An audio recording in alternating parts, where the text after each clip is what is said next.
জাতিলাও এনেদৰে বনালে খাবলৈ মই বহুত বেছি ভাল পাওঁ। তাৰ বাবে মই এফাল জাতিলাও লৈছোঁ আৰু জাতিলাওখিনি মই এনেদৰে টুকুৰা কৰি ডাঙৰকৈ কাটি ল'লোঁ।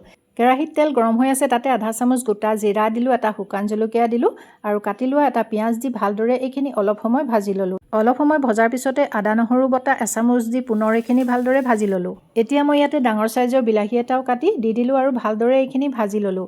ভজাৰ পিছত ইয়াতে মই জাতিলাওখিনি দি দিলোঁ আৰু লগতে দুটা আলু মই এনেদৰে কাটি দি দিলোঁ। আৰু মই বুট দাইল কেইটামান তিয়াই থৈছিলোঁ আগতে, ভালদৰে ধুই পেলাই মই তাতে দি দিলোঁ। হালধি পাউডাৰ আধা চামুচ দিলোঁ, নিমখ সোৱাদমতে এচামুচ দি পুনৰ এইখিনি ভালদৰে ভাজি ল'লোঁ। ভালদৰে ভজাৰ পিছত এতিয়া মই ঢাকোন মাৰি দিম আৰু 15-20 মিনিটমানৰ বাবে এইখিনি ভালদৰে সিজিবলৈ দিলোঁ।